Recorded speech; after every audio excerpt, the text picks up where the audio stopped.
Hello friend, welcome back on my YouTube channel English literature with Priya Singh. तो चलिए आज start करते हैं थॉमस ग्रे की बायोग्राफी। आई रिमेंबर इट कि मैंने अपनी लास्ट वीडियो में आप सभी को थॉमस ग्रे की बायोग्राफी के बारे में थोड़ा कुछ बताया था।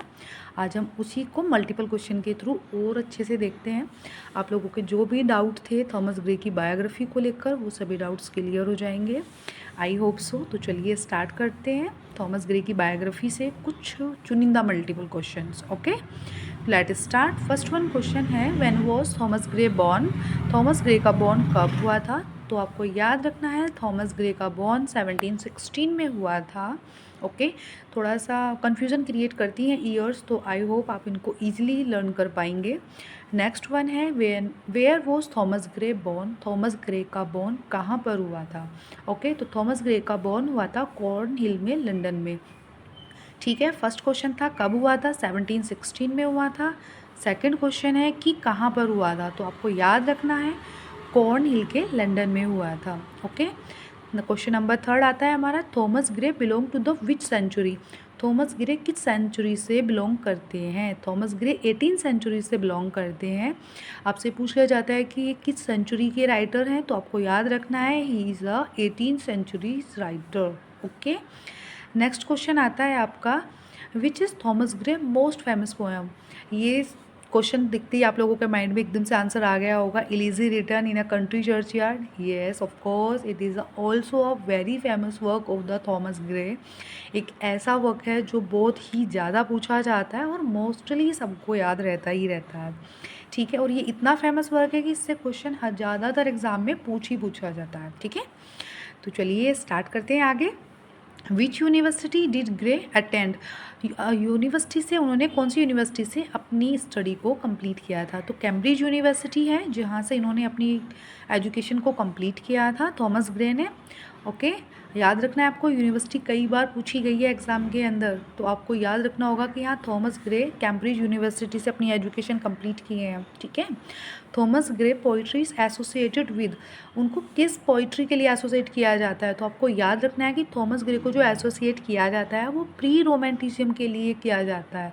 वो एक प्री रोमांटिक राइटर्स थे। ओके, कई बार पूछ लेते हैं एग्जाम के अंदर कि वो किस टाइप के राइटर्स थे। ठीक है, तो Thomas Gray is a pre romanticism writer. ठीक, next one is which post did Gray refuse before his death?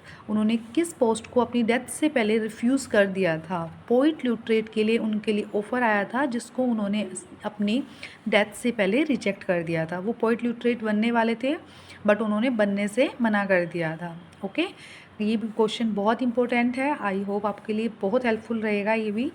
When did Thomas Gray die? Thomas Gray की मृत्यु कब हुई थी? 1771 में इनकी डेथ हुई थी। आपको इनका बर्थ एंड डेथ दोनों चीज़ें बहुत इंपॉर्टेंट है और आपको याद रखना ही रखना है, क्योंकि कई बार एग्ज़ाम के अंदर दोनों को फ्रेज में पूछ लिया जाता है कि कब कब इनकी डेथ हुई थी और कब बॉर्न हुआ था, तो दोनों चीज़ों को आपको याद रखना है। Okay, with home did grey go on the grand tour? वो अपने ग्रैंड टूर के लिए कहाँ पर गए थे? आपको याद रखना है हॉरेस वेलपोल था जहाँ पर ये गए थे। ठीक है, ये कहाँ पर टूर के लिए, अपने एक टूर, ग्रैंड टूर बोला गया था जिसका बहुत लंबा टूर था जहाँ पर ये गए थे, काफ़ी समय के बाद वापस आए थे वहाँ से उस टूर से। Okay, what was Gray's father profession? जो थॉमस ग्रे के फादर थे वो क्या प्रोफेशन करते थे? तो थॉमस ग्रे के जो फादर थे वो एक लॉयर थे। ठीक है, आपको याद रखना होगा थॉमस ग्रे के फादर एक लॉयर थे जो कि बहुत अच्छे लॉयर माने जाते थे उस टाइम के। ओके, और next one is what was Gray's mother occupation? जो थॉमस ग्रे थी उनकी मदर का क्या काम था, उनकी मदर क्या करती थी? उनकी मदर एक कैप मेकर थी जिनको मिलिनर बोला जाता है, जो कैप बनाया करती थी। ठीक है, आपको याद रखना होगा कि कई बार क्या होता है, हमारा नॉर्मली इतना डीपली क्वेश्चन पूछ लेते हैं, इतना टफ क्वेश्चन होता नहीं है लेकिन इतना अंदर जाके क्वेश्चन को पूछा जाता है कि बस कंफ्यूज हो ही जाते हैं। तो आपको याद रखना होगा कि यहाँ थॉमस ग्रे की मदर क्या काम करती थी, तो एक मिलिनर थी, जो कैप मेकर जिसको हम बोलते हैं। ठीक है, where did Gray receive early schooling? उन्होंने अपना अर्ली स्कूलिंग कहाँ से कंप्लीट किया था? वेस्ट मिनिस्टर स्कूल से। यहीं पर इन्होंने अपनी फर्स्ट स्टार्टिंग की स्टडी कंप्लीट की थी, 12th तक की, वेस्ट मिनिस्टर स्कूल से। ठीक है, in which language did Gray have special interest? किस लैंग्वेज के अंदर थॉमस ग्रे का स्पेशल इंटरेस्ट माना गया था। थॉमस लैटिन भाषा को पढ़ने के लिए बहुत ज़्यादा इंटरेस्ट दिखाते थे और उनके ज़्यादातर वर्क उन्होंने अपने लैटिन भाषा में प्रेजेंट किए थे। उन्होंने इस लैंग्वेज को बहुत अच्छे और डीपली तरीके से पढ़ा भी था। ठीक है, नेक्स्ट क्वेश्चन आता है which was Gray first major publication. उनका फर्स्ट मेजर पब्लिकेशन कौन सा था? Ode on a distant prospect of the Eton college. I repeat again, ode on a distant prospect of a Eton college. इनका सबसे first major publication work था। ठीक है, कई बार फर्स्ट मेजर वर्क पूछ लेते हैं तो आपको याद रखना होगा इसको ऑड के साथ ode of ode on a Eton of college ऐसे करके आप लोग याद रख सकते हैं, आपके लिए ईजी रहेगा याद रखने के लिए। ठीक है, next one is who wrote the poem the bird. ये इनका एक बहुत अच्छा वर्क है द बर्ड। ये को बहुत फेमस पोएम है इनकी, तो इसको आपको याद रखना है। थॉमस ग्रे का ये फेमस वर्क है द बर्ड। ठीक है, नेक्स्ट वन आता है who inspired Gray to write natural poetry. What inspired Gray to write nature poetry. उनको नेचर पोइट्री के लिए किसने इंस्पायर किया था? एल्प्स टूर यात्रा से प्रेरणा मिली थी। जो वो एल्प्स के टूर पर गए थे वहाँ से इंस्पायर होकर वहाँ का जो इन्वायरमेंट था उस इन्वायरमेंट से ही बहुत ज़्यादा इंस्पायर हुए थे और वहाँ के इन्वायरमेंट से वहाँ से इंस्पायर होकर इन्होंने एल्प्स टूर पर गए थे, वहाँ से इंस्पायर होकर उन्होंने नेचुरल पोइट्री स्टार्ट की थी लिखनी। ठीक है, who call Gray the poet of मेलकलोनी। थॉमस ग्रे को मेलकलोनी राइटर पोइट कौन बोलता है? किसने इनको ये टैग नेम दिया था? आपको याद रखना होगा सैमुअल जॉनसन एक ऐसे राइटर थे जिन्होंने इनको ये टैग दिया था। ओके,